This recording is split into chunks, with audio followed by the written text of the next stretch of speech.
Good afternoon, Prof.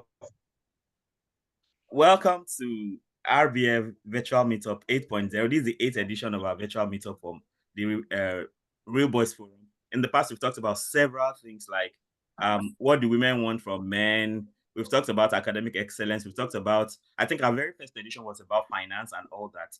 So today, we are very glad to be here to talk about parenting because we are in a very interesting world where there's a lot of chaos. And that's why we are having this today. We are very pleased to have our daddy in the house, Pastor Akin Ibitokun, to talk about this. The governor, you have something to say? We still have some time to chat. Governor? Good afternoon, Prof. Good afternoon, sir. Good to join the webinar for the first time. I've always been missing it, but today I must be in attendance, especially when it has to be about child raising. Yeah. I've always been asking questions all the while about all this stuff Thank you for because that of engagement all the time. just because of my kind of work. Yeah. And I have this fear that I need to raise all these kids in a very good and godly way, and Yeah. especially both even physically, academically, whatever way, just to Everything make them succeed. Yeah, exactly, because exactly everything, Kali, because we learn from our own mistake, and Right. some school of thought said evaluated experience is the best teacher, not the experience better. Evaluated. So when we evaluate our own experience and we find the mistakes, Right. so we will make it work better in the lives of our offspring. So I believe joining today, I will learn a lot that will propel me to do well in raising a godly child and children. It was this fear I had when we finished our program back then. It was this same fear I had that just took me away from marine engineering. So I just went to maths, JJ. I couldn't imagine sailing for months and being away. In fact, my plan was, even if I was going to sail, maybe immediately I printed my wedding invitation, I'll just quit immediately because I've heard about people and all that. So I really give you guys kudos that are really sailing and all that. It's not easy. But I mean, still making this effort to be sure everything is right. I think it's lovely. Thank you. Even actually, I plan to retire at 40 just because to raise good kids. But so let me just say, let's say the passion for the job and not finding right alternative to maintaining the family. So one has to just continue.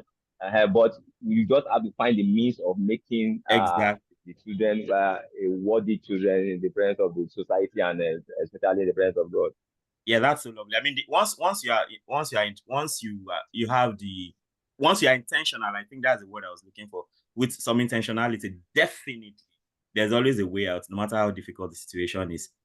Mr. Awansu Wali. Exactly. Yeah. Thank you so much for being here. Mr. Awansu Wali, do you have something to tell us? Like, what are your expectations today?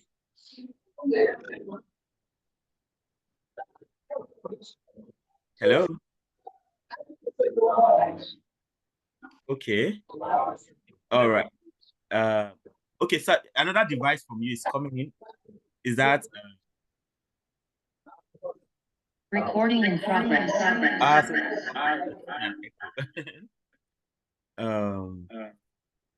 Okay.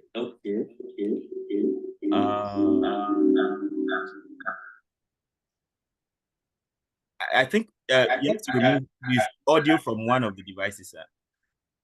I think I will do that.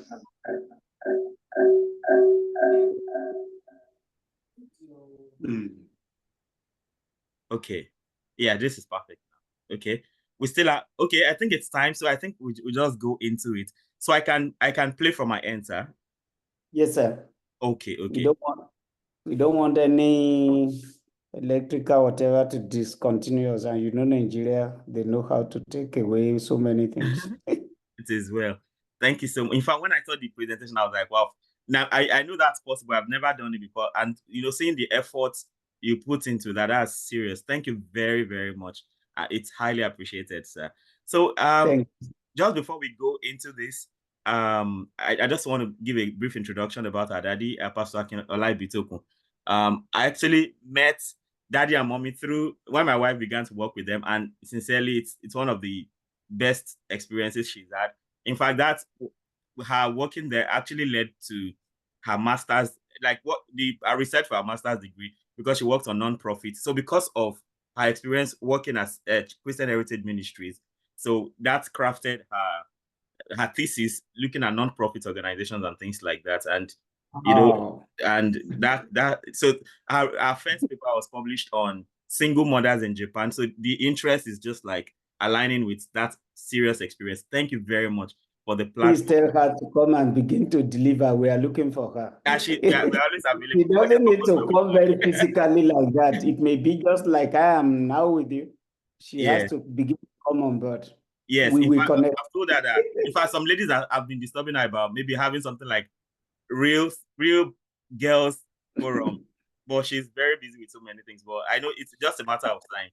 So like we should have it. But of course, why we started this whole thing is because it's like women always, everybody's women conference, women meet up, women this and women that one. But you are training I don't know what guys are just there, not knowing how to handle this, and then there's a lot of trouble. So only for them to beat their chest and say they are the leaders. Yeah, so I mean, and that's why this is really necessary. So Pastor Akin Ibitokun is actually the executive director of the Christian Heritage Ministries. And you know, Christian Heritage Ministries has blessed a whole lot of people. So with very rich conferences like the Family Enrichment Conference, which I've attended, I think once or twice. Then there's father-son events, there are mother-daughter events, there are whole family events. So I think the last event that I saw online is a youth event where young people go, and some of them, the course of their life change. I remember I once volunteered in one of the youth events. So some of the people I met there, I still see them today, and we still get to talk. So people come. There are people looking for direction all over the place, and CHM, the Christian Heritage Ministries, has done a lot of work in that regard. So together with Mommy Adebola Ibitokun, they've been doing a whole lot of work. And that is why it's our pleasure to have Daddy here today to tell us about raising resilient children. You know, there are people who, some of us are abroad, right? Where different things are happening. You can't, there's a way you can raise your child in the US and the UK compared to how you can raise your child in Nigeria. There are all kinds of clashes, but then I know there are time-tested rules that we can all apply to still succeed with parenting wherever we find ourselves. And that is why the topic of today is really important. So after now, you'll be hearing from Pastor Akin Ibitokun talking about raising resilient children in modern times. So I have the presentation from my end, which I'm going to share now. So after, if you have a question, you can unmute your mic later. It's such a joy to be with you. Okay. Let me see, how do I do this? Okay. Share. Just a minute.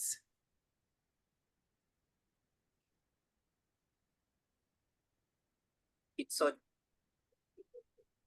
Can this be minimized? Oops.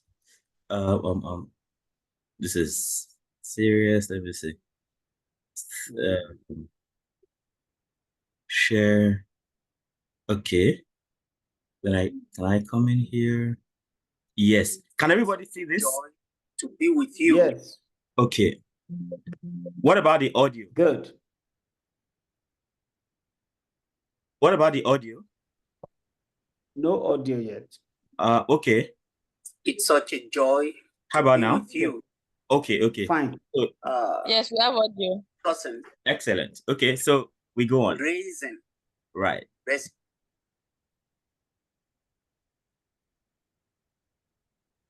It's such a joy to be with you.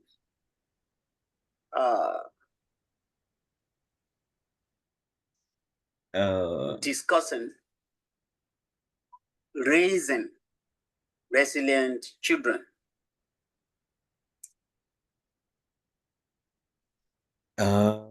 Okay. I have to master this. Sorry. I'm excited because also the Lord has given permission that I raised some children with certain attributes that even me, I will call resilience. Today, I will be quite practical. And I'm doing this so that at the end of the day, you can ask me questions.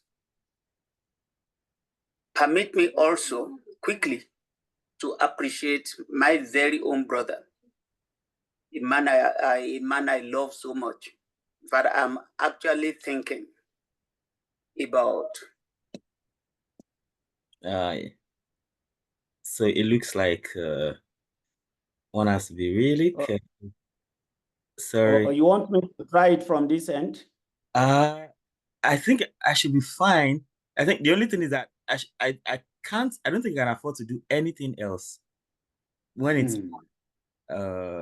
Sorry. Okay, let me stop sharing. Sorry.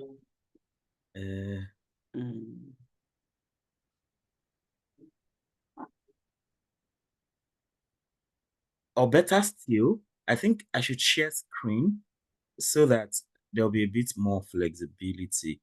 So share just screen. So then this. Dr. Dansu, I don't know how he is doing it. Sorry, if you don't mind, I can start again.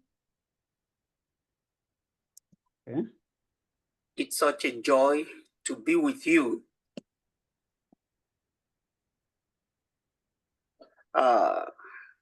Discussing raising resilient children. I'm excited because also the Lord has given permission that I raised children with certain attributes that even me, I will call resilience. Today, I will be quite practical.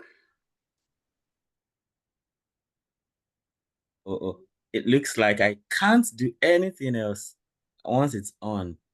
Because sometimes I need to mute, I need to do all that. Sorry.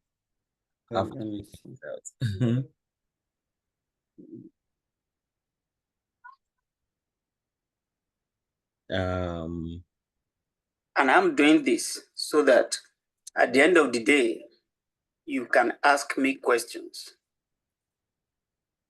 Permit me also quickly to appreciate my very own brother, Emmanuel, a man I love so much, but I'm actually thinking about Dr. Dansu.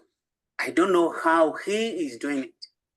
I want to believe that he's actually a resilience personified, an excellent brother who also married a very beautiful, virtuous woman. Celebrate him.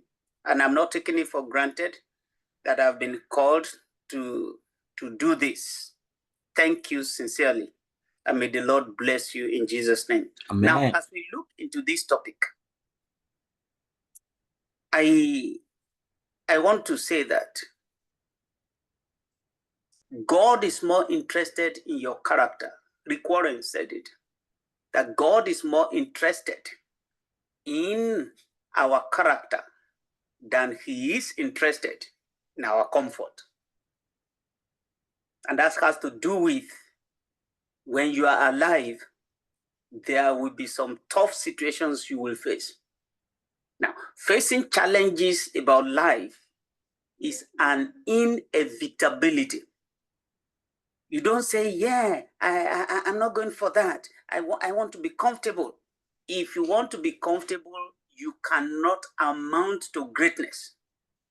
And I believe sincerely here, I'm speaking with parents so that they will be equipped to raise children who will outlive them, children who they can be happy to live when they are actually going, if the Lord tarries. God is more interested in your character. Can I just allow you to know that life is not a simultaneous equation?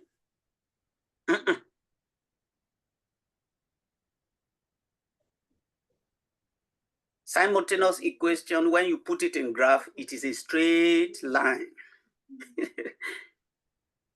I'm not saying it is quadratic also, but life, the more of the lives I've witnessed, life is series of ups, downs, not straight.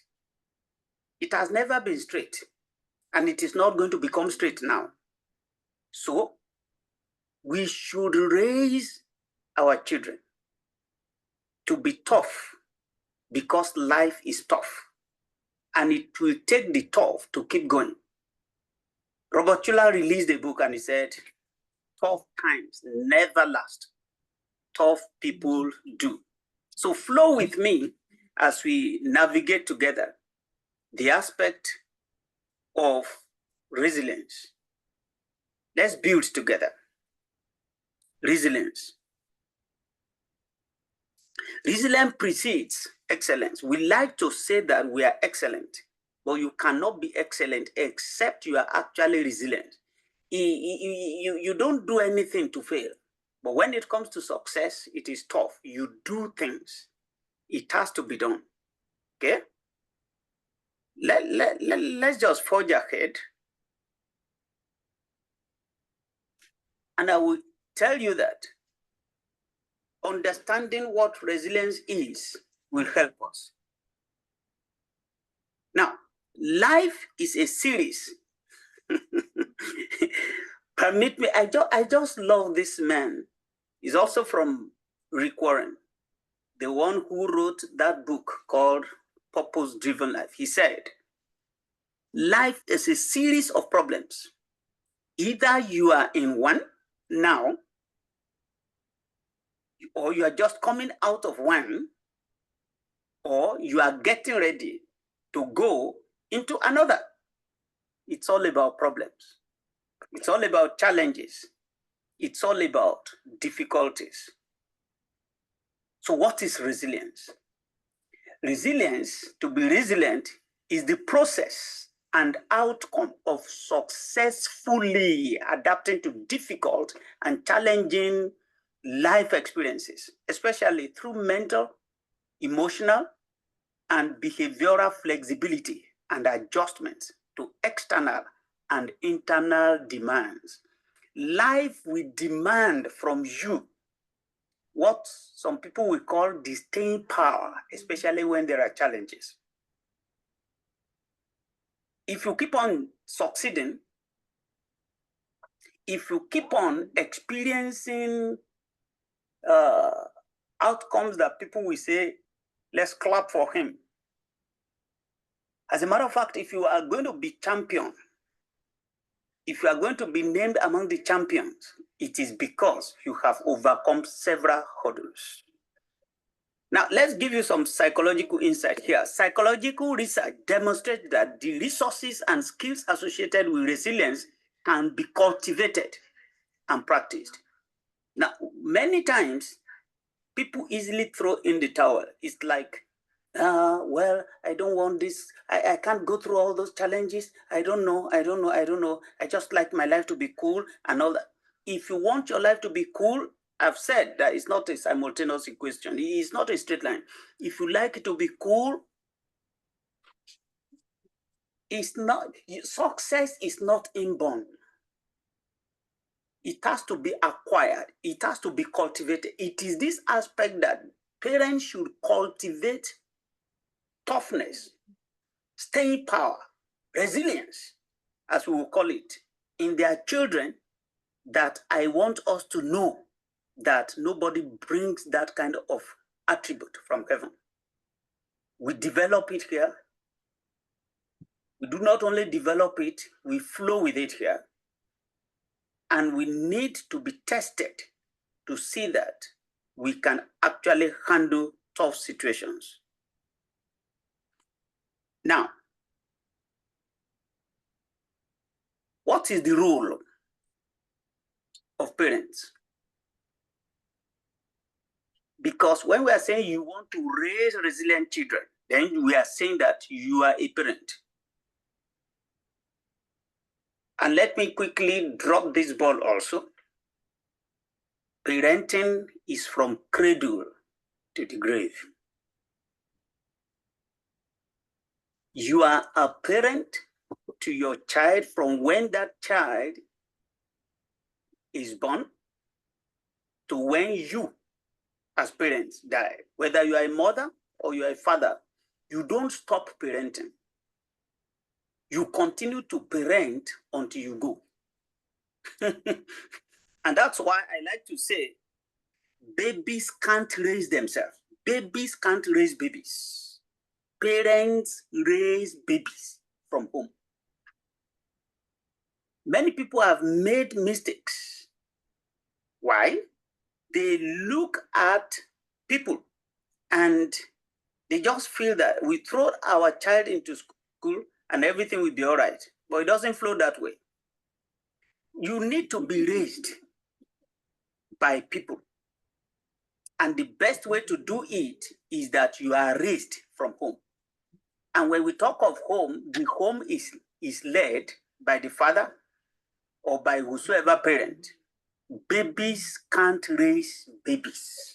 It takes fathers. It takes mothers to raise babies. So, fathers, mothers, they should understand to raise resilient children. Sociology tells us, in fact, they regard family as the place of primary socialization, that what the children will turn out to become is what they are fed in the family. The family is the one that introduces the child into the world. The family is where the child is cultivated to be able to face tomorrow. The family, so important, so serious.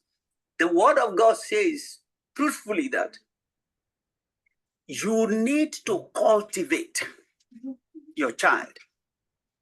ESV puts it like this: train a child. Training. You don't train, you don't have any good outcome. Train a child in the way he or she should go, the way he or she would behave, the way he or she will have good outcome. Train. Cultivate. Even when he is old, when that person, that child becomes an adult, when that child becomes who you want him to become, you should not be ashamed. Start children off, according to NIV, start children off on the way they should go. They don't know where to go. They don't know how they should go. Start them off. Even when he grows older, when she grows older, he or she will not abandon what you have deposited in him via training. Are we together? Yes. Now, for every parent, there are all manner of parents all over the world. And I will take my time because you have to determine who you really want to be. Somebody said, and I want to drop it quickly, that the legacy you are given is not as important as the legacy you will leave behind. Some people gave you a start, trained you up, cultivated you. And some of you are proud of who you are today because some people worked on you. Now, whatever they have done, and some of you listening, you now know that maybe they will have done better or not, but whatever they have done to you is not as important as what you will do for your own children. And that's why we are talking about parenting.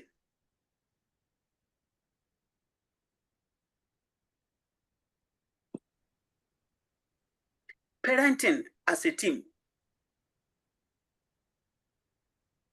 In your team,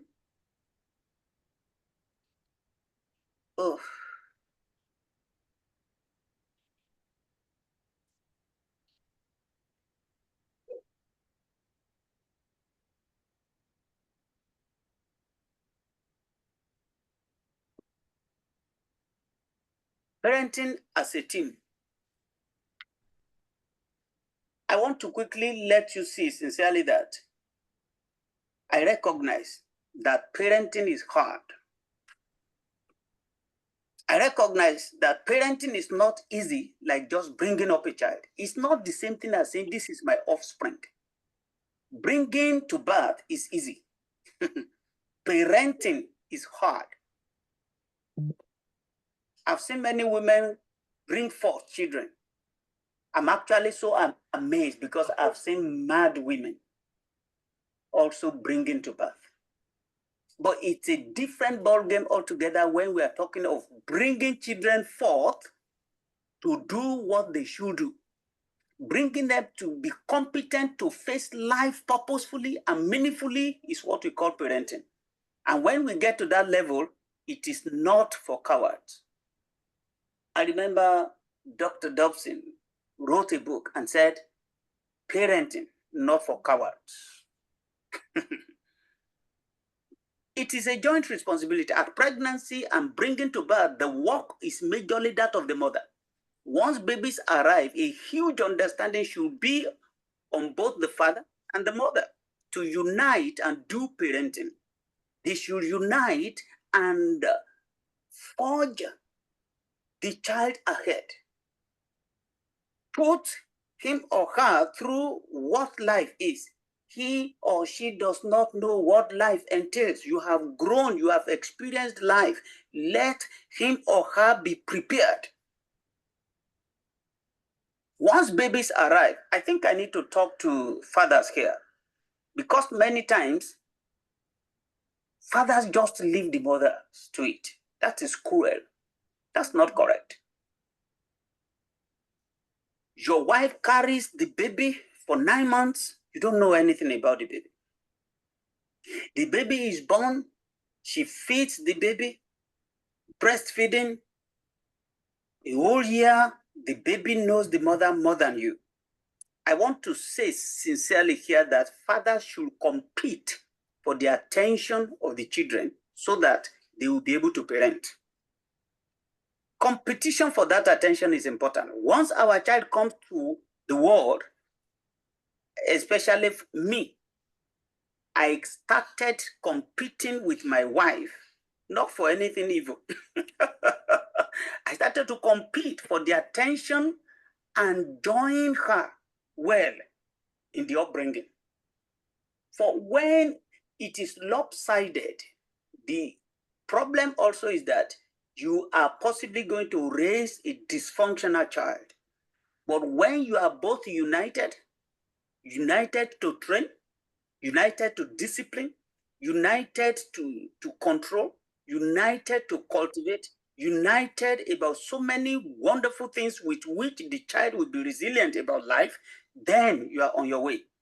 Parenting must be a united effort. Parents should take this job as a united effort. You see, time will fail me, but children are very, very sensitive, and they are very, very understanding. They know the parent that can indulge. They know the parent that is strict. They know that the parent, there is a particular one that is over-parenting or under-parenting. So they know how to find their way. And that is why unity is very key. Talk together, be friends together so that your child will be brought up in a united front. Now, let me quickly let you see this. If you are looking for comfort, then you don't know the meaning of resilience. While I was in the theological school, there was a group of people, we call them the Epicurean people. Epicurean people, they just love comfort. They just love pleasure. Oh, let's just be enjoying. You can't continue to enjoy like that without making meaningful progress and say that you are going to be a champion tomorrow. No. Natural comfort, seeking comfort, seeking pleasure, is not for children that you are raising. If that is what you want your child to be, always comfortable, be careful. Many years ago, I read something about the river. So when you look at the way the river flows, the rivers flow in crooked ways because rivers evade obstacles. So they flow in the path of least resistance. In life, if you are like a river, you are not going to be, in fact, you are not going to be celebrated. Why? There are places where you'll be fully resisted, especially when you want to do something great. Because every other person wants to also become great. So if you keep on running away from challenges, you are like a river. Your life is not straight. You don't bulldoze anything. That's not correct. Now, building resilience means that your children really want to behave like river, but you cannot afford it. Children, they have a way of negotiating for comfort. They like to be comfortable, but life does not even permit them to be comfortable. And I will share that one with you very briefly. Your children really want to behave like rivers. They want to be comfortable. You give them something that is hard, they evade it, they cry. So what is your role? Don't allow. It takes nothing for them to be defeated. It takes no sacrifice for people to fail. Just do nothing. And then you be a failure and a mediocre. Your role as parent is to toughen your children for what life will demand. Life will demand that they are correct, they are tough, they are able to compete, and it starts from the beginning. It starts from the very beginning. It starts from the very beginning. I read when I was having this integrated science that with every child will compete with millions of people. And it's just only one, except the baby become twins, and only one will penetrate. There is competition, very tough competition before you were born. The competition starts from the day you, father and mother, enjoyed sex together and the semen was dropped and the sperm was dropped. Then there was a struggle to win. See, I want to clap for Baba God actually for that process, because that process actually had prepared the baby to know how to be tough. For you to click and be the one that will come forth as a baby, you are already toughened from the womb. I don't know if you are getting this. And from the time the baby passed through the womb to be born, if you do not do cesarean operation, you have been toughened as a baby. For many times, when the baby is born, parents begin to misbehave. I was particularly surprised. You see, when I started pastoring, and many times in those days, before I actually had a baby, before the Lord blessed us with a baby, I found it difficult to carry babies because I always look like them as if they don't have any strength, they don't have any bones. So when I carry a baby, you don't know who to pity, whether to pity the baby or to pity me, who wants to name the baby. I'm just so scared about babies. I thought that they were too fragile. Until our own child came forth and I was able to witness it. I was surprised when eventually, thank God, the baby came through the normal process and the nurses pulled her out. Oh my goodness, I nearly fainted. I'm like, how dare you pull my little 1-day-old baby like that? And they shook the baby. What? The baby brought out a little cry. Does that to my baby. And the nurses didn't even mind me. From that day, I knew that babies are not as fragile as I thought. From that day, I knew that I could carry baby. They were not as fragile. Now, there are pitfalls to avoid when you are parenting and you are raising your child to be resilient.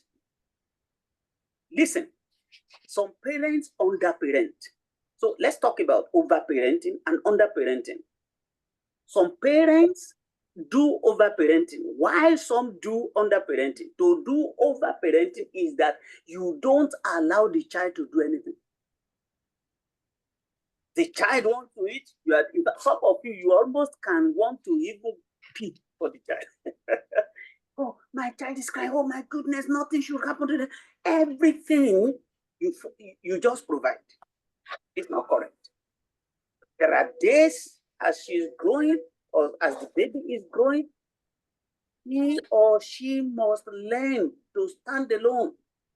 Let her cry, let him cry. Very soon, the process of growth demands that you allow the child to grow.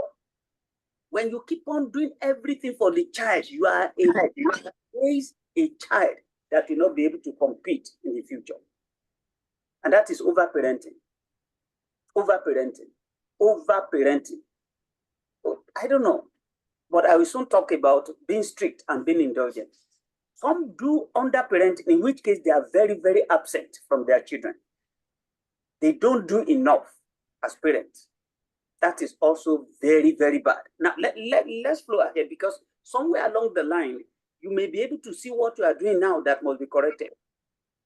There are parents that are indulgent. There are parents that are strict. In fact, some are even too strict.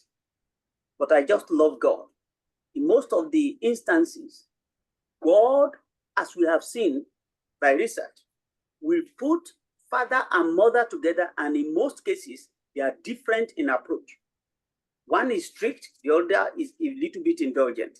In most families, one of the parents is stricter, while the other is more indulgent. Now, the need to build united front is important, because the child, as young as they are, whether toddler, whether babies, toddler, teenagers, whatever, they know how to understand that this person is indulgent, this person is, and just like river, like I told you, they tilt to the path of least resistance. When your child loves you so much, please find out, is it because of love or because you are indulgent? I used to have a boss. I laughed many times the way he was raising the children. Imagine somebody in the primary school.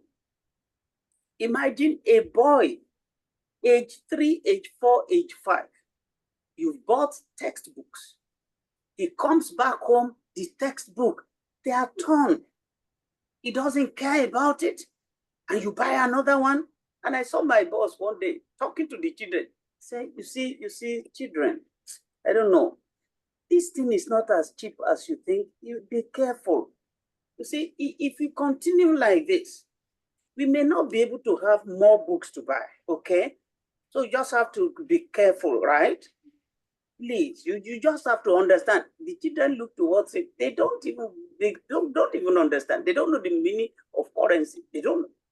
So they will hear it, and all he does is to say, please, we cannot be doing that. Where did we? But thank God, this man has a wife that we said, leave that place. Sit down there. You don't touch that. Correct. If I catch you do that again, that looks too strict. But the other side, too indulgent. Let us build united front. In unity, if unity is not developed before children are raised, the disunity will be enhanced, because as you compete for their attention, they know where they are treated with comfort. They know where they are treated with discomfort, and they like to evade the discomfort. Be united. I want to plead, especially for the African parents. Many times we just fail. I remember as I was growing up, it was the father that was saddled with discipline. Some of the times that the mother should either reprimand or beat, they just say, oh, I will just report you when your father comes. So the children keep looking at father as not very friendly. But that is not true. Today, it has to be united. The search for comfort. Children are most possessive and most resistant to uncomfortable situations. They cry to negotiate their way to comfort, and they cry to negotiate their way to whatever they want. Some parents are extremely uncomfortable when they hear crying babies, crying children, whining children. Once as parents, you don't want your child to cry and whine, you are on your way to be indulgent. You are on your way to raise a child that will not be resilient. Don't forget that this, you say, I've shared that one with you. God allowed them to be able to compete and to be able to win, even before they were born. So why do you stop that process? I have not known any man unto whom monuments were built and they were not resilient. I've not known one. So if you really want a great name, a great child, build that child to be able to face tomorrow. Okay? What are we saying? Be intentional in parenting. Now we are looking at how.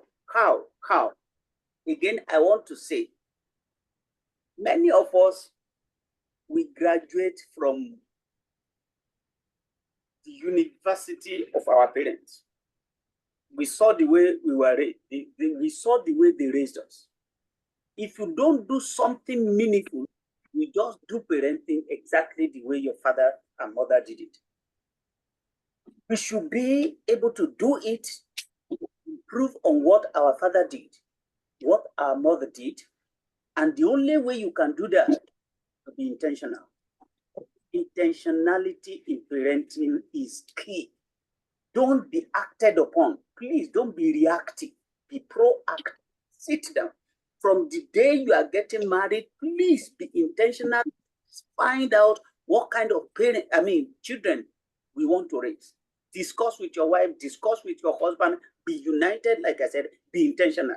Except there is intentionality from you as parents, raising a resilient child will be a mirage. So how do I do it? Teach life's reality. One of the very, very uncomfortable reality about life is your children should know that one day they will look around for you and you will not be available. But they should have been equipped with the stuff life is made up of. Raise them for the life where you will not be available, and yet they will be relevant and they will be able to cope and they will effectively cope. Success requires toughness. You have to be tough. Let children know that success is sweet, but failure is bitter. Success is a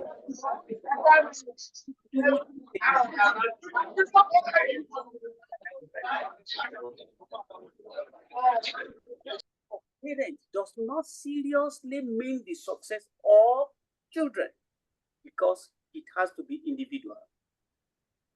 Individual will succeed.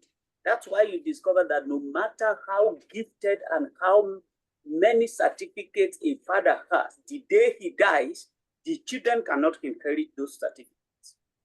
So raise them with toughness. Again, I say, success is a product of individual encounters. Raise them to be able to encounter life and succeed in life. Be a resilient role model. Children are great imitators. They can observe, they can imitate. So whether you talk or you do not talk, the fact that they are with you and they see you, they look at the way you do things, they are following. All children are copycats. They are great observers of their parents. Sometimes, whether you talk or you do not talk, they will act like you. They will behave like you, in which case you cannot be absent as a parent. It's a dangerous thing for you to be an absentee father. It's a very, very dangerous thing to be an absentee mother. Children are not to be raised by school. They are to be raised by parents. And this is a serious matter. Parents should demonstrate to their children that tough times never last. Tough people do. Don't scare them by tough things. Respond to their questions as they go through life. Oh my. As I get to this point, I just remember one day like that. We have taught our children, don't be playful, be very careful in school and all that. Then one day, one of them came back home, having fallen from a particular play, and the tooth, one tooth particularly, was broken. That was tough. This child tried as much as possible to weather the storm and like that, but time came when we had to remove that particular tooth. It was difficult, but it was done. I remember I was going with this child to the dentist one day. They removed it, put a denture, and you know how it was painful. We prayed together, but the pain did not really, the pain was too much. We prayed. I remember we were going one day to visit again with the dentist to do what he would do better so that there can be relief. My child turned to me, Dad, why is it that God is not answering our prayer? It is painful. We said that God should just make it easy. It is not easy. And I said, I was almost crying myself. But I allowed this child to know that sometimes God will allow us to pass through tough times to toughen us. Now you will carry your load by yourself. This thing ought not to have happened, but it happened. But I am your parent so that it will not be worse. I had to do some ways of preparing him to face life. We must face life and the challenges that life will bring. Respond to their questions. Like, this one, is God not hearing our prayers? Why is life so? Is life about war? When you think that they are going to succumb to life challenges, find stories, especially from your own life, to let them know that you didn't just arrive where you are, you passed through hurdles. This is very, very important so that we will present a realistic life to our children. Now listen, for parents, and I know, when you are raising your child to be resilient, 4 C's. Somebody said 4 C's. C for command. There is a time your child cannot understand anything. You just have to command it. C for correction. You need to look at the way the child is going so that you will know what to correct. You need to also look at the child and you know how to do caring. You should care. I've talked a little bit about you cultivating. I don't know where to start now, but let me be smart to say that parents should know how to command. But the child does not know. You are the one that knows. God was talking about a man of great ability to raise resilience, and he said, "For I know him that he will command his children, and his household after him, and they shall keep the way of the Lord." There is a command. I command you, sit down and read your book. He doesn't want to read book. Sit down, read it. Commanded. The child is not better than you, is not bigger than you. She may not like you command. Take your food. Eat it. I don't want to eat. Shut up. Eat that food, or you will need it. Dad, I don't like the food. Dad, that food is, well, not whether you like, you will eat. And please drink water. Command. Children know how to be possessive, like I've said, and they know how not to do anything. They know how to embarrass you by crying. It's all a lie. It's all a gimmick. They just want to navigate their life so that they won't face any tough time. Command them. Parents that are very fearful of commanding their children, they end up creating weaklings, feeble children, defeatable children, weak children. Weak children. Please, let's be very careful. Command, especially when you know that what we are saying is very, very correct. Now, correct them. Correction has to do with the ability to whip your child to line. To correct means that you give them opportunity to succeed and opportunity to fail. It's not a bad thing to fail. Or if they don't fail many times, they don't even know how to succeed.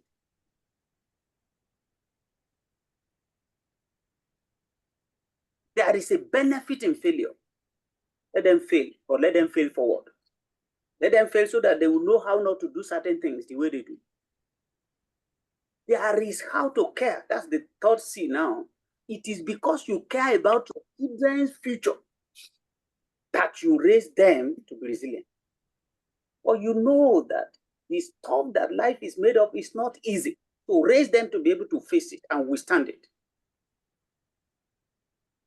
If you don't show care, if you don't show love, raising them, they will think you are wicked. Care to provide for what the children cannot provide for themselves. Or let them know that you care, and that is why you are raising them to be that resilient, to be that tough, to have staying power.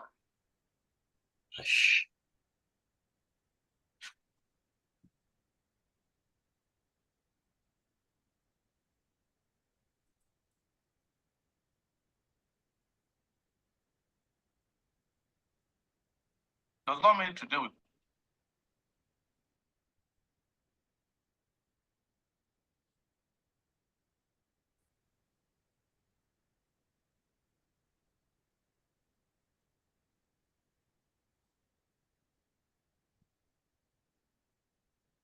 Not to drop the ball, not to throw in the towel, cultivate them. Psychologists told us that the brain of a child is like a tabula rasa. You must write something you want to see in it. If you don't, anything can happen. Don't leave your child to chance. Cultivate them to be great. Sow the seed of greatness. It's important to build resilience in children. Let them be relational. Let them be relatable. Aloneness is bitter. Teach children the history of great men. I love biographies of great men and great people in different walks of life and different countries. Let them hear. All over the world, we have great people. But I have not seen any great man that does not overcome hurdles. So let them know. And please be with them when they are facing troubles and trials and challenges. Why? That will show them that you truly care, that you are not pushing them to a world that they cannot face. Take children to places where people are experiencing different aspects of life and bring them to realize that life can be cruel. Enforce hard work. Tell stories of how people overcome dangerous times. Tell them stories about your life. Do not fake them. Let your children know that one day you will not be around. And that's important. And that is the stuff life is made up of. You must not be crying by the time you are leaving this world by God's grace, because you have raised a child, you have raised children that will be able to go through the rest of life without needing you. Again, I say, Raising such children is not for cowards. The reality about life is that we all will face trauma. We will face adversity. We will face challenges. We will face stresses. And a great man of wisdom said, to fail in the days of adversity, your strength is actually small. So what we are saying is that we are packaging strength into our children by raising them to be resilient. Prepare your child for life challenges. Prepare them for success. Prepare them to be courageous. Let parents let them know that success is sweet and failure is bitter. Yet, success must be faced with a lot of courage. Real life preparation will mean that when we face trials, we don't give up. And please, parents, don't give up over your child. Let's build toughness. Let them overcome the stresses and challenges of life. As a matter of fact, I don't want to just continue speaking. I would like us to relate together. I've told you that it is from cradle to the grave. The day you are no longer around is the day you stop parenting. Is the day you stop raising them. Different aspects of their life, we need you to be present so that they can climb on your shoulder and face life. Let them be able to come back home and say, Dad, this was difficult. How did you do it in your time? And as I look back, I enjoy sharing many of those stories, personal stories with them, so that they will be equipped to also live. I'm sure you have heard about the story of the eagle. When the eagle is ready to cause the eaglet to become like the eagle, he creates confusion in the nest, thorns in the nest, so that the nest is no longer comfortable. We like comfort zones. Those who like comfort zones can never become resilient children who will do great things. Build toughness. So what does the eagle do? The eagle make the comfort zone uncomfortable, so that the eaglet will learn how to the feathers and finally be able to fly. I see us raising high flyers, high flyers, high flyers, high flyers, high flyers. Be resilient to build resilient children. Ladies and gentlemen, resilience is a lifelong skill. Raising resilient children will prepare them to face the purpose, to face life purposefully and meaningfully. Purposefully and meaningfully. Parenting requires intentionality, like we said. When you lack intentionality in this regard, raising highly successful children who can stand and make you proud in your old age will be left to chance. I don't want you to grow too old before you beat your chest and say, I know that my children can face tomorrow. What am I still doing here? I want to say thank you.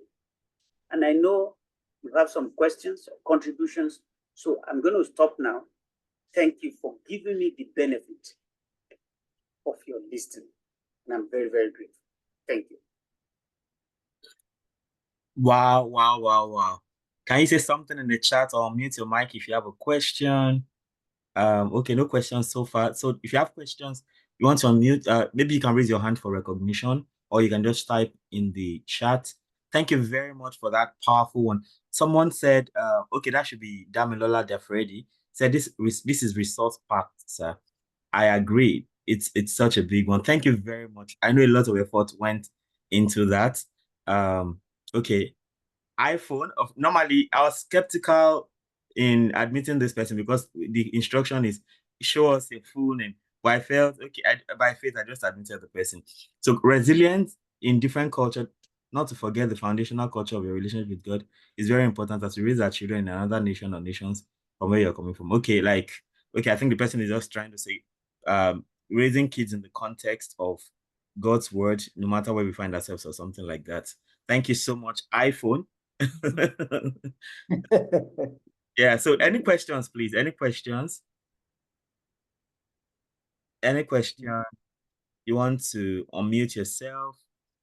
You want to... Okay, thank you so much for the practical and insightful teaching. So, okay, that's my babe typing there. Okay. Anybody, any question? Okay. I mean, a couple of times, right? When we have to have virtual meetups like this, sometimes it can be really not easy to make a slide, but making that slide that is so beautiful and okay, it's Mommy Ibitokun. The iPhone is Mommy Ibitokun. So I mean, the Spirit of God is one. I hesitated a bit, but then I was just like, okay, let's move by faith. Thank you so much, man. So I mean, the presentation was quite explicit and everything. I particularly like those 4 C's, right? The command and all that. So for me, like I pride myself in being a very democratic person. I want everybody to have a say in everything. But once in a while, I try that with the kids. It works sometimes, but it doesn't always work. Sometimes I want them to just have their say, but at the end of the day, they will backfire, and I now regret. They don't know. Sometimes they don't even know what is good for them. So you have to really command. So in that level, I have to know when to be democratic and when to really step up. Because of course, if you always command them, it can always backfire, right? So that's why we also have other things like caring and all that. So I think at the end of the day, it's all about balancing out everything to know you don't want to be high-handed, and then you don't want to be, I don't know if there's any word like low-handed, you just want that balance. Resilient kids. So I think it's about that balance. And I mean, he has said it all. And I know that for those of us who are already parents, I see at least 3 or 4 parents in the house, and those who are aspiring to be parents, I know this will be very useful for us in the future. I mean, the video will always be on YouTube, so you can always so in case for now your mind is not there so much, and then all of a sudden you are married and you have a baby, you can always go to the YouTube channel and get the this resource there. It's very useful. So we are also had talked about. So one challenge we have with our own son, for instance, is this perfectionistic person. So you're just learning to write ABC, and then he writes it and it looks different from the example, and he starts crying.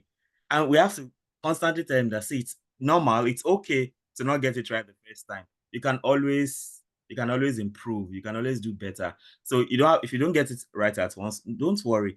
In fact, my wife would ask him like, do you know how many years I've been doing this? And he'd be like, yes. And because he knows the age, right? He'll be like, okay, 37 years. Okay. So now you are just 7 or 8 and you are just doing this. So, and you want to be perfect as well. No, it doesn't work like that. Because in this place where we live, people are so perfectionistic that somebody can commit suicide for just failing an exam. So, I mean, at the end of the day, what's the essence? So at the end of the day, you want to be able to fail and bounce back from failure. And we have heard that much. Failure is normal. So somebody said, when you fall down, pick something up. That means learn a lesson from your failures. And that is what resilience is all about. Okay, so we have some questions. How do we care without indulging our children? Okay, that's a nice question from Sister Jemima, my sister. How do we care without indulging our children? So, I mean, Daddy, you want to answer that, sir? How do we care without indulging our children, sir? I even know that you can answer it too, except that. You are the facilitator, sir. I want to sincerely let you know that I am happy with what is going on. And I will want my wife also to come over for a balance. Definitely. Let me just allow you to know that in the family, the children will look at us differently. Yeah. Even my wife look at me differently. See them now. They have gone to their father. Am I now the bad one? There's only that concept. Is it context? But like I was saying, it has to be united. Yes. One is so tough, and the other one is equally so tough. You want them to run away? No. Now, the issue of caring is actually what makes you to present everything in the oven of love. Now, how do you care without indulging your child? You do it actually by looking at what genuine love is. I know some of you in the platform, you are Christians. And the Bible says, who that the Lord loves, what does he do? He corrects.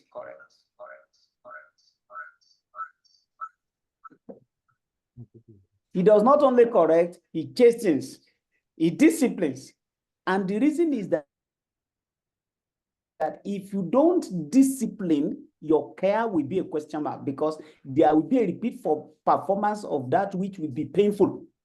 And that's where care comes in, and it is not indulging. I'm calling on my wife. Please, babe, come.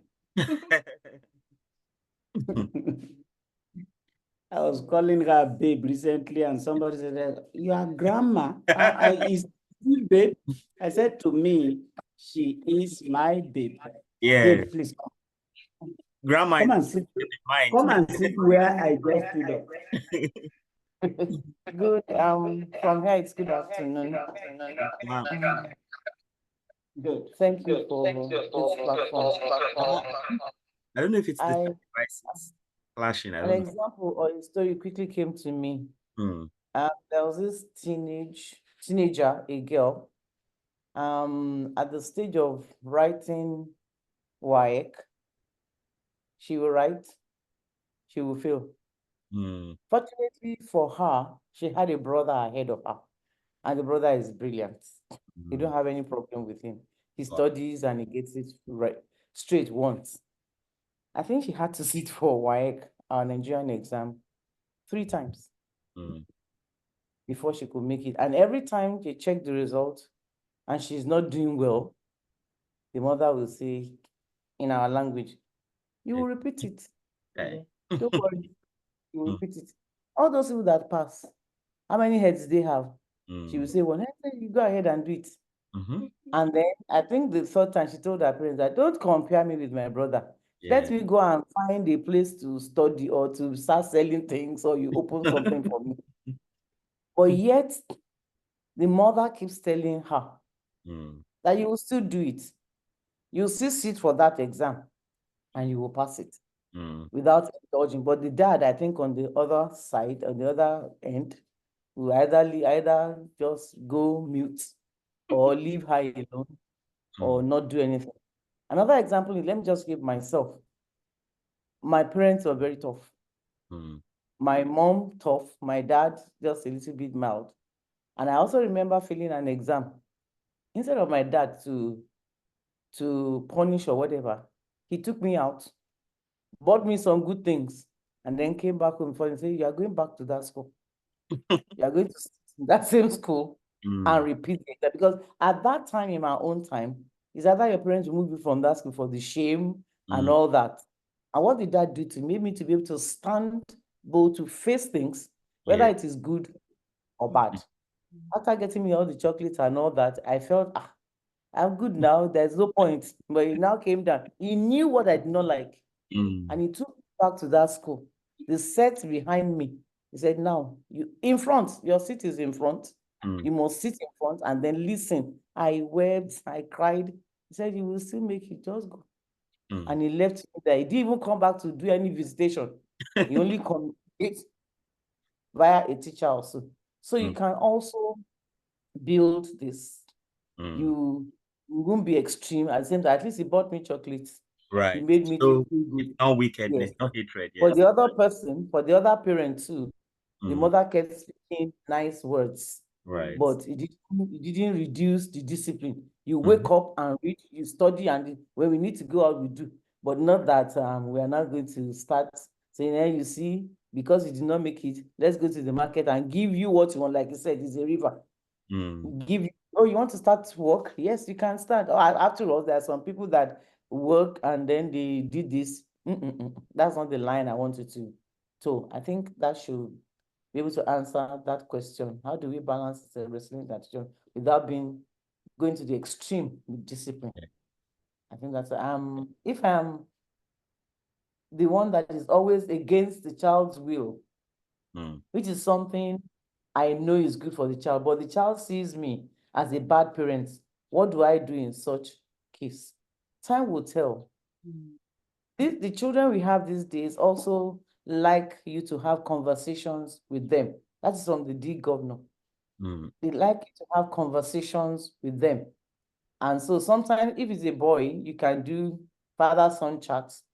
If it's a girl, wherever, you can do mother-son, or you can do, like for my children when they were growing and things were like I was stuff, I just say, let's do mother-daughter talk. Let's do, or for the boy, I say, come and talk to your first girlfriend. Let's go out. Let's talk. As I started at least introducing some things that will make them see me as mild, at the same time, discipline. Right. You don't have to see me as the tough one. And if you see it like that once in a while, I mean, just because of you, be soft. Just because I'll be soft, maybe give you something good, or reduce your house chores, or just make you to sleep through one day.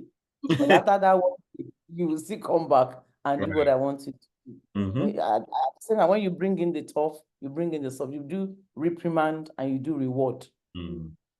Any good thing the child does, you reward. And if it is bad, you reprimand. But if you see that the reprimand is getting too much, or it's just like it's scoring about 75%, and your reward is just 2%, I think you also need to balance it so that you don't lose them and you don't allow them to stay. And then when one is tough and one is of the parents is tough and the other one is mild, doesn't mean that you should now compromise. But let the children know that we are agreeing on this. Even though daddy will pet you and pamper you, when you go this time, you may not get it. And let it be like that. So that you're not shifting ground and you're not allowing them to go the other way. I think I've been able to answer the two questions. Yes. Thank you. Thank you very much. So take chocolate, but you like the American, you gotta do what you do, right? Like this is in fact sometimes with our kids, when it looks like we're very harsh with them, we will invite them. That is why I like my wife. Yes. I would have loved to talk on we that have let me to pause it. Raising children in different cultures. Yes. Yes. It's a lot on you. It's a whole lot on you. And that is where like my husband said, the home is the foundation of all the things you want them to learn. Like, let me just sorry. Like you don't know how long you're going to be in that particular place, or if it is for life. You need to bring in cross culture. You need to bring the foundation of where you're coming from, because it's a global place now. There was this book I read when I was in US. I've forgotten it. There's this cross-cultural reason, and so the children sometimes don't have an identity. You have to be careful of that. Now, this is what we do, where we're coming from, and in this place too, it is good. If there's anything that negates what the culture of where you're coming from, in where you are, I hope I'm making sense. Allow them to see the goodness of where you're bringing them from, and to be able to inject it into their life when they relate with people, not as if they're going to dominate it or they're going to start preaching it to them. But they should see it in their life, and they also should not shift ground from that truth. Right. Yes, there's a whole lot going on now. And for you people there, you also have a double training to do. There's some things that a culture will permit, and there's some things that you know that this is not permissible. So you keep balancing that, and you keep encouraging them You are a chosen generation. You are royal. You are a light. You are a city set on a hill. This is the hill where we find ourselves. So that light and that strength that comes from where we are coming from should be injected in them so that they'll be able to portray it and show the world that indeed this is what we have and this is what we have to give the world. I pray the Lord will give you understanding more on what I'm trying to pass across. Yeah. I think also I want to, because we have been linked with so many people outside Nigeria, especially North America and all of them like that, UK, parents weeping because what they know that they want to see in their children, the culture will not permit. Right. In fact, the culture will be ready to quickly carry away the child. And it's a problem that needs us to be very tactical, especially Christian. We have to be prayerful, and we should not throw in the towel. Love is powerful. Love is not weak, like some people, because I love him. Is she not going to misbehave? Is she not going to take me for granted? That is the more reason she will not take you for granted. Let me sincerely let you know that whatever parents will do that the child will not want to come back home again is evil. It's evil. Whether that child realizes it immediately or not, whatever way you conduct your life that the child will now prefer school more than home, no matter what culture it is not correct. To the glory of God, our children keep missing the home. One has married, the other one is on his way. If only for the food. Sometimes maybe not for the food. They know this food is fast, mommy. no, it's not like mommy. I mean, so when you look at it, holistically, you just discover that you must instill in your child that this is the best place to be. Yes. Beyond saying it, so that when somebody is attracting him or her outside, there should be shaking to say that no. What do you have to offer?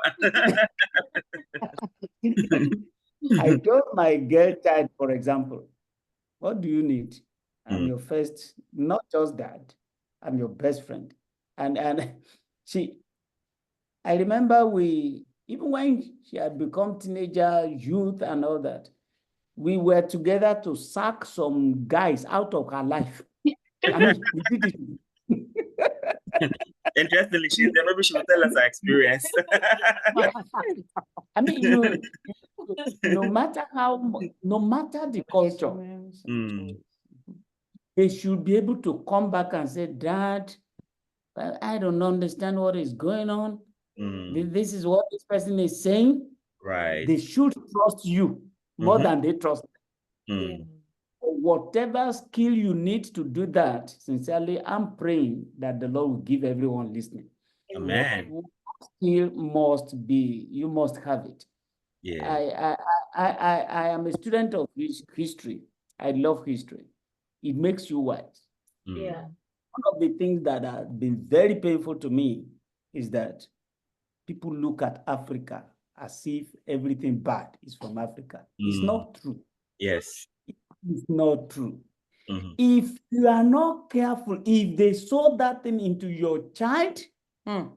That's an error. And that's why the home front should be very strong for them to know that no. I mean, how to package that now, I wouldn't be talking about it, but you should allow them to know that you came from me, right? Am I not great? Amen. From me, is this you, great child? They should have confidence. You should allow them to know that they are not black to be inferior. Exactly. And sincerely, those things that the Western world sell to our children, especially in the diaspora, is a lie. We know. It's a lie. So you have to find a creative way to make them to know and celebrate their differences. Like my wife will always say that, tell the child, I am fearfully and wonderfully made. Psalm 139 verse 14. So somewhere along the line, they should beat their chest and say, yeah, I'm black, but my brain is not black. Amen. Yeah. You know, and when they're about to take over, there should be a way for them to know that, no, this person doesn't like me like mom did, like father, like my mother did. You know, they should be reluctant. And it can only happen if you cultivate them well. Right. I was talking of the brain being a tabula rasa. You have to be so present. Let me just use the word that indoctrinate them in Jesus' name.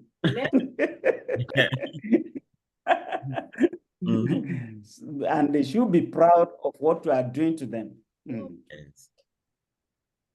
Okay, I think somebody. Yes, one of my elders is here. Is Mewenu Hosu.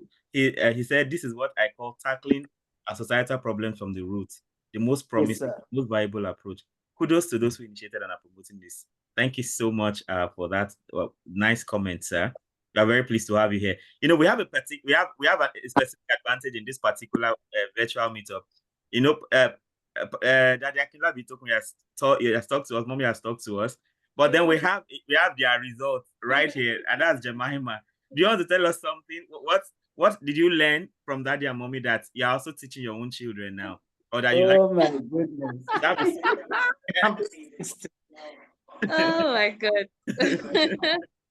Okay. I have a lot. I mean, good afternoon, everybody. For those that are in Nigeria, or good day. So from that, I remember when Dad was saying we teamed up together to be able to sack some guys from our life. I can remember one of the relationships I was in then, and you know, the thing was, the guy was not behaving like the things that my dad would say guys should do, you know, some questions he should ask, some ways he should behave. I asked my dad, Abi, maybe your generation, is it different and all?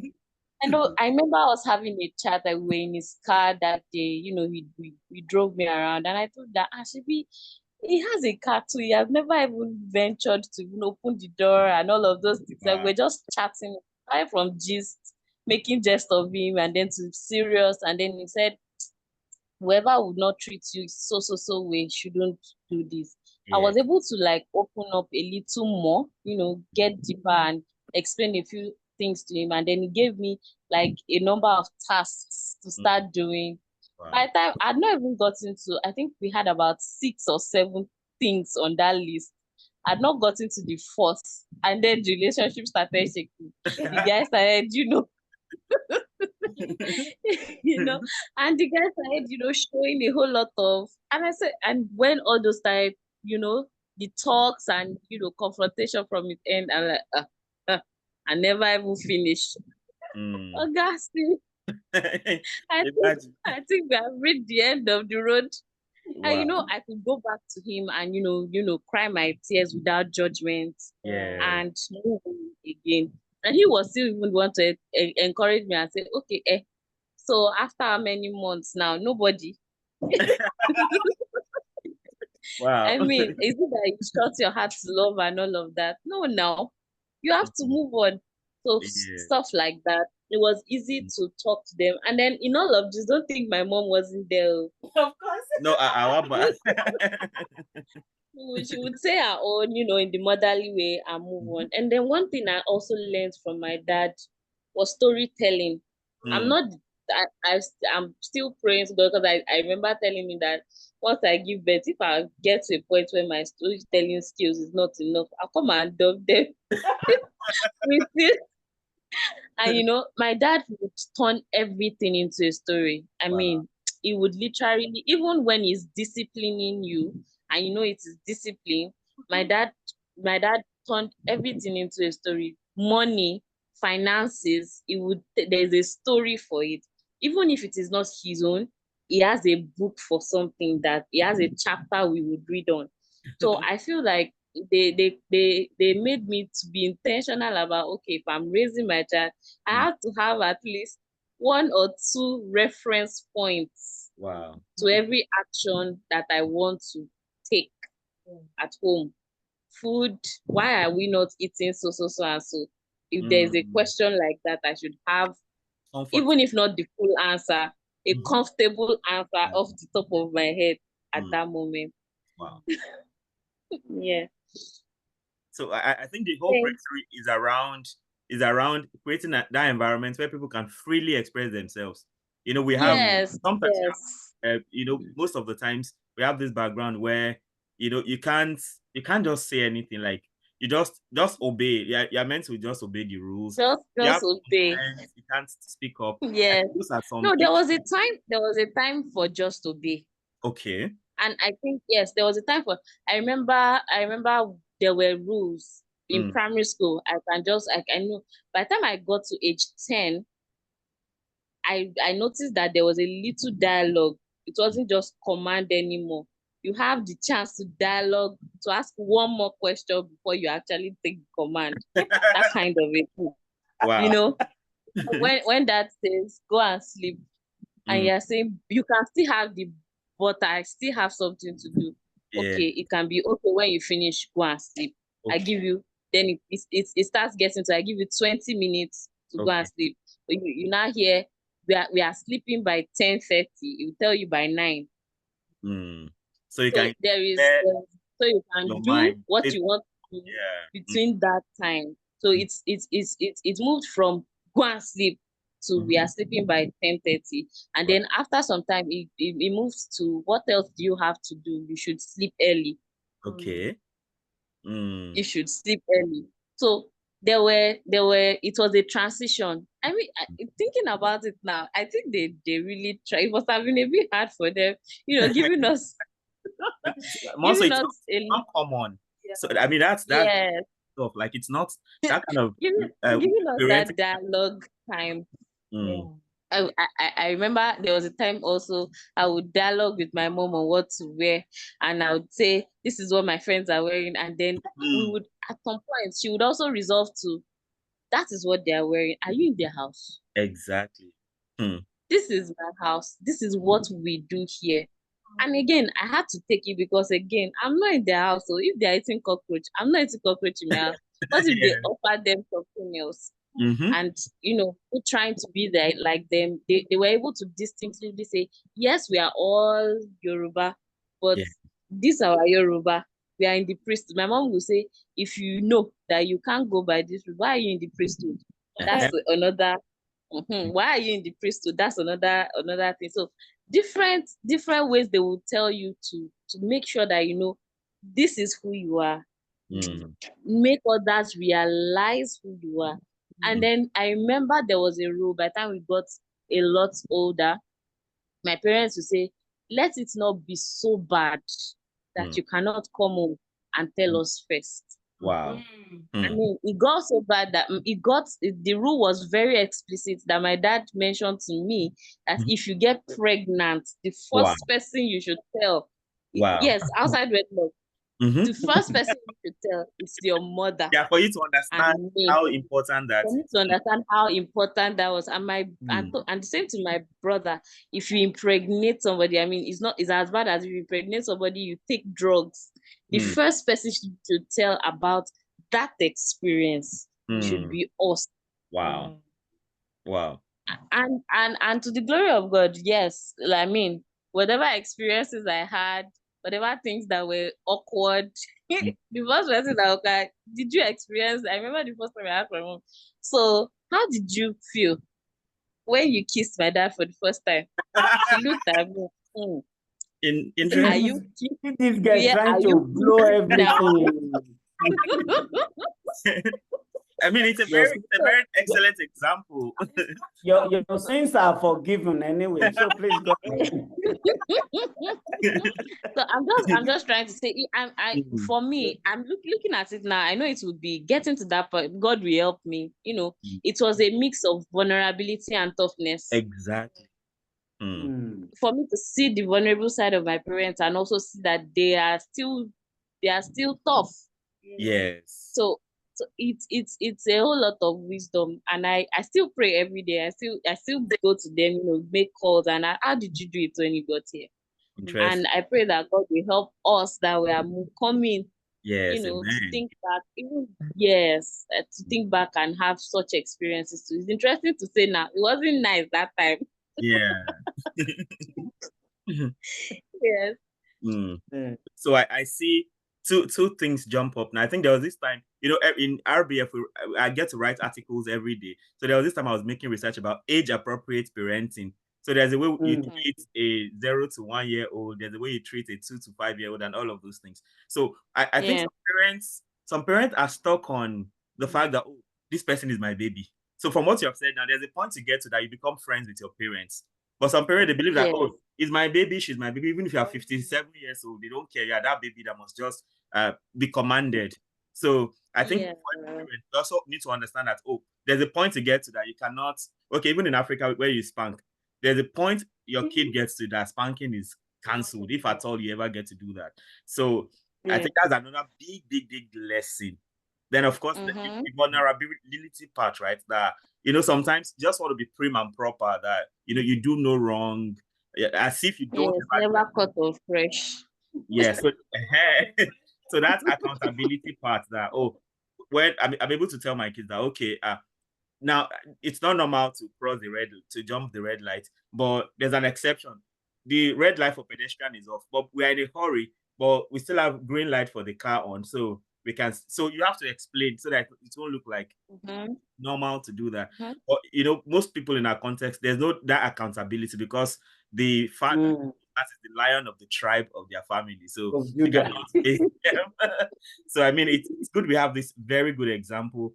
And interestingly, this whole thing is like it goes on like in a cycle, and that's why most of us have very traumatic pasts, and we have to break free from those things and set something new. For me, I was so crazy about reading books about marriage when I was in second and third year in the university, because I came up from this place where at age 2 my parents were already divorced. So, but then I had role models in church and all that. So I saw functional families. I saw how a regular family should be. So the fact that I didn't have the benefit, like I keep telling people, I never stayed in the same house with my parents. Like in my conscious, like I never stayed under the same roof with them for 1 hour. Like they are together, we are like family. It never happened. But because I came from there doesn't mean that I have to continue like that. So that made me to really push. Like I was reading like crazy, any book about marriage, The Dignity of Manhood by Broglia Connie, all those kind of books. I read a whole lot of them, because I want it to be that, okay, you see my parents, you see my family where I was born, and the family I am raising, and you can't reconcile, because you don't have to continue. It's a wrong cycle. So and that's like a big motivation. And I know most of us here have such issues, and that is why this kind of forum is really important. You don't need to continue a wrong cycle. If there are things you learn from your parents, so thank God for people like Jemima who actually have very good role models. That, in fact, it's more like, from what she said, right? She can always refer to them that oh, when you slept with your husband or wife for the first time, how was it? You can ask, you can have that kind of reference point. So, but you may not have had that, but you can be that for your own children, so that we can break all those rubbish cycles once and for all. From another word from my Egbome with Hosu, he said, of course, no training or discipline looks nice at the moment. It's been meted. Then vulnerability and toughness, blends of personalities actually help. Yes, thank you very much. That's exactly it. So, so when we are hard on our children, right? They should be able to know that, oh, it's not because they hate us or they don't, they just want us, they want to be wicked or anything. It's because they actually love us. So I think that's well taken. So can I see, anyone has something to say before we round off? Can I quickly add something Sure, here sir. that when your children get to teenage years, be very, very careful.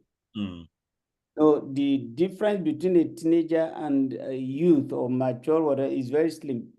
By the time they are turning teens, 13, 14, 15, be very careful. Like Jamie was saying, commanding is no longer very relevant. They have seen some few things too. Right. Including a little bit of your weaknesses. Nobody's perfect. Good. Wow. Where many parents get it all wrong is for them to be still. They mean so rigidly doing what they are doing. Some of them, they are in the world that you don't even understand. You need to cultivate, and this time cultivate friendship. You must be deliberate. If you are not deliberate, it will skip. Cultivate friendship, because the tendency, especially mother, is to be looking at a teenager like the baby. She's not a baby anymore. Yes. They are now more inquisitive. God help you that they're already reaching the age of puberty. They are grown. Some of them are even taller than you now. And you are. I remember a very funny story. I was living with my aunt when I turned 15, 16, and Africa, you corporal punishment, you beat and that. But sometimes, why is she always beating me, for God's sake? Even when I don't think that what I've done will need about 6 strokes. Wow. And here am I, taller, and my voice was becoming, oh, how are you? And all of those kind of things. And this day, and asked me to go and bring cane again. And I'm like, cane? As I was bringing the cane, I made up my mind. Today is the last day I cry. Wow. I never knew she was enjoying the cry. Okay. Wow. I never knew that she actually wanted me to cry. And I'm like, okay, who dares see me cry now? And the person is in my class with this. So I brought the cane.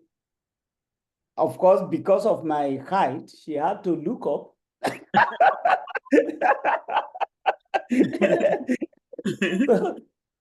But the mind is a very powerful, I have made up my mind. Beat me times 10 of whatever way you have done it before. Today, no cry. So it became 1, 2, 3, 4, 5, 6. Wow. Just dust it. I was just dusting the whole thing. Instead of the 12, she stopped at 6 because she already knew that no cry today. You don't cast. So eventually that day I won. She actually cried. Wow. Wow. Okay, so imagine transfer of price. Yes. But the only place I now cried was that as she recognized that she was losing the grip on me, she said, "Now leave this house." That was when I knew that I was in trouble. Wow. Parents, take note. Your children are grown. If you don't know the correct way to reach them, there will be problems. If you molest them like you will command a child, and you are doing that to a 16-year-old, you're doing that to somebody who's already in the university, who comes home just few times, you don't even see regularly. You are just pushing that guy away. And there is no vacuum. As you push him or her away, some other people come in. You need to befriend so much that they can trust you, because they are now having friends outside home. If you are not friendly with them, they will exclude you. And that's the most dangerous one because you need them also. Time comes in parenting, they actually parent you. So in a way, they will carry you in a way. But at that time, they're willing to do it because they have really enjoyed the tutelage, the education, the mentoring, the everything packaged together. So that when you now even want to carry them, they say, no, Dad, why? I'm around now. Please, I'm doing this one. Permit me to say that some of the children, sometimes today, say, okay, please, I want to send you. Say, no, you are not sending money. Wow. They want to send you money. I said, really? Say, yes. But you taught us to be generous. Oh, and you have to repeat. And I'm like, oh. Wow. So you will see this feedback. And I want to ask you to begin to watch out for the feedback in parenting. Once your children reach the age of teens and they are gradually reducing the level of their presence with you physically, begin to watch out for feedbacks. Feedback that will tell you whether you have done well or not. Don't be judgmental. Just watch out for the feedback. Befriend them more, or else. Wow.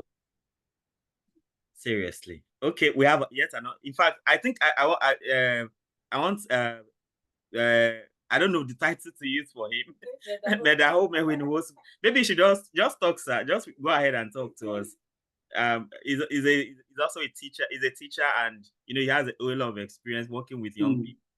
Sir, please, you're very free. Before he comes up, if he's going to come up, he's written something. He said, as a student teacher, I would drop a piece of wisdom I find helpful from the psychology of teaching. To make a child hear, understand, and appreciate the lesson you want to teach, bend down to maintain the same height with the person being taught. Interesting. Or lift him or her to your own height, but in between, pragmatically and wisely maintain your firmness with or in love. We must consciously make ourselves indispensable in their lives. Interesting. So so we should know when to humble ourselves and operate at their level so they can see us as friends. But if you always look like we are always up there, they will just be like, they're in their class, let's do our own class. So that's really instructive. Sir, are you able to speak to us, sir? Okay. Well, of course, I mean, he has had a lot of interventions that have been helpful. So in case he's not able to come up, no worries. Yes, so I'm glad to announce to you. I remember one day like that. Okay. My son met me and my wife, and there was a serious disagreement to a level whereby he could hear me raise my voice. Wow. He was scared. And after the whole thing calmed down, he came to me and said, Dad, I never knew you could be like that angry. Wow.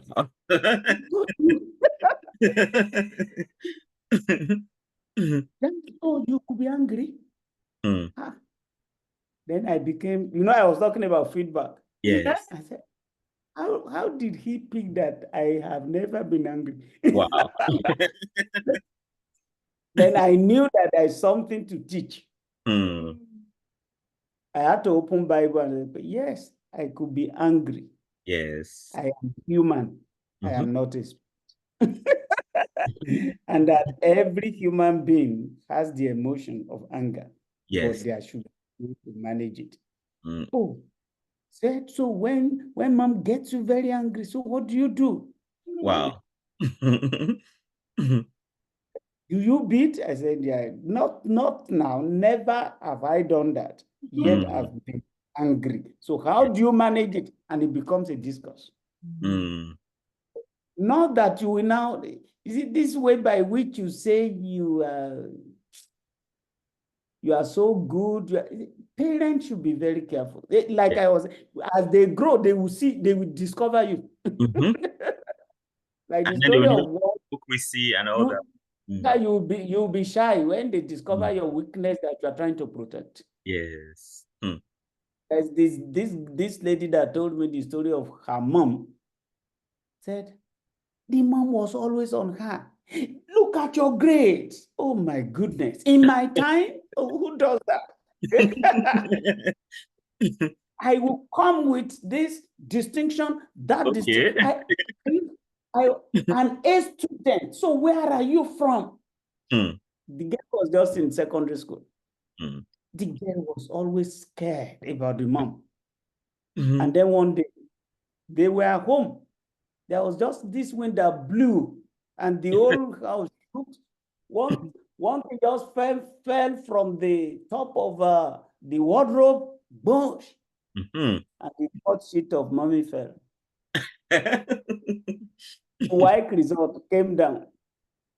For some reason, the girl picked it. F9,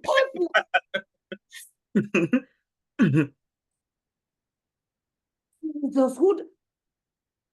She was too excited. So she was just in her teenager, also preparing for work. But she knew with the way she had been coming home with some B's, of course, few A's, and here, mommy didn't have any A. Yes. The guy was just shouting and crying, Mommy, Mom. Mommy, could this be your result?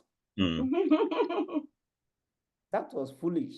Because from that day, she couldn't trust her mom. Yeah. So you wanted to kill me for what you are not doing? See, this aspect by which we have to be is so important without saying. Whether you say or you don't say, what you are, they will see. Yes. And like I said, they will copy. So we should be careful of exaggeration, especially when we want to inculcate something good. Many times you exaggerate it. If you failed before, let them know you did. Yes. And how to bounce back. Because by God's grace, most of you are successful people. Don't say, I have never failed before. I have never been angry before. I have never, that will scare them. It will even scare them to, am I now normal? So they have seen the resemblance physically, and many times want to do what to do. May the Lord help us. Let me drop the ball there.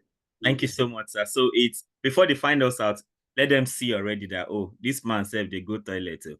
So it's not like there's anything special. So they can know that they can learn.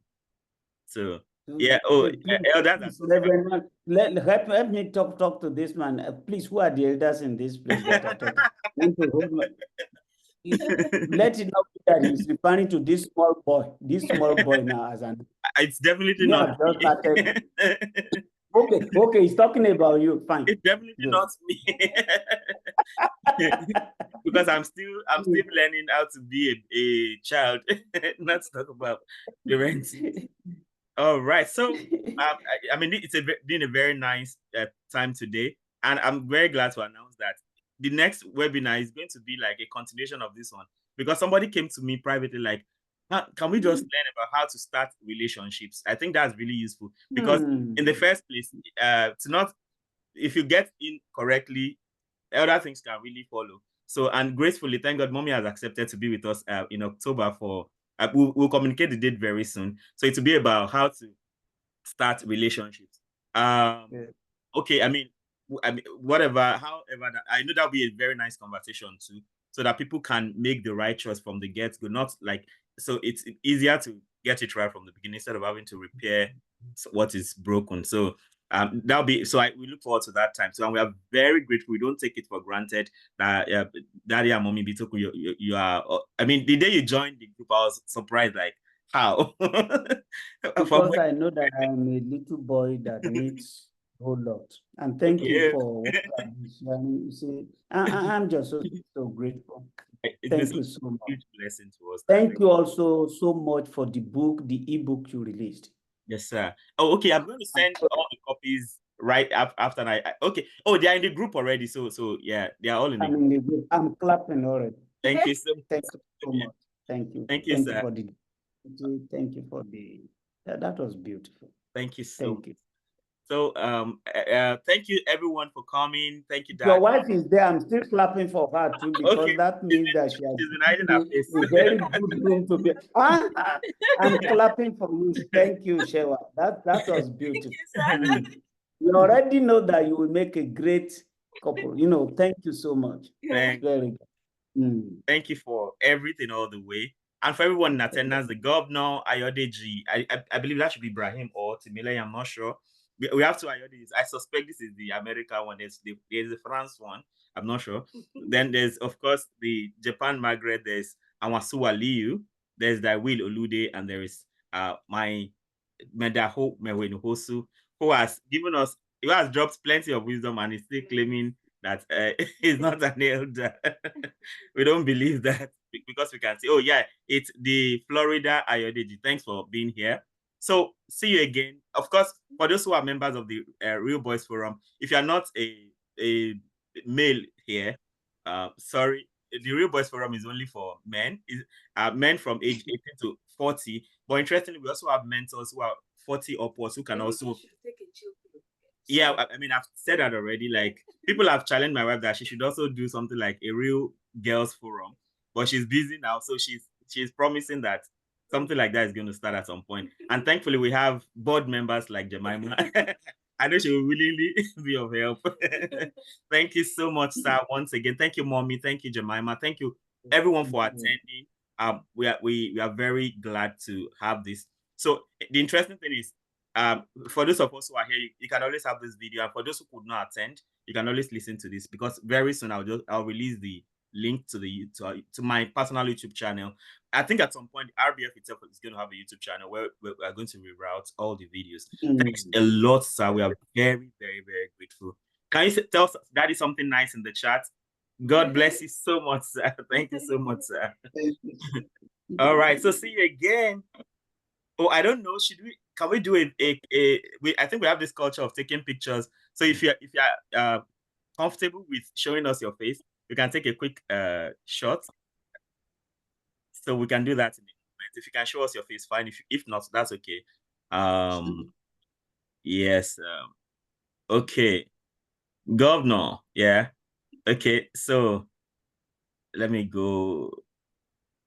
Yeah, this is Daiwil Olude. He's the brain behind all the fine graphics of all of my books. Like, he's an excellent person. Like, the graphics are just mind blowing.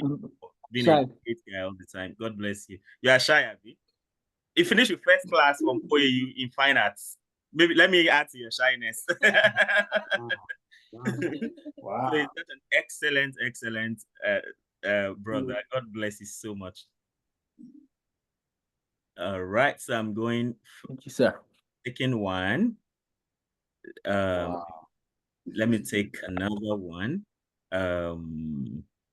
Okay, I guess this can be the. Okay, again, I go take a new one. Yes, thank you so much, Maz and Saz. God bless you. Thanks for being here. Okay, I guess I want to take one more. I'm seeing. Oh, okay. Yeah. Okay, yes. Let me take it again. I'm seeing some very lovely faces. Yes, thank you. See you again, Stars and Matt. God bless you so much. Watch out for the videos for those who came in when we're already gone some extent. Thank you. Bye. Yeah. Thank you. Bye. Oh, okay. You already have your slot. Yeah.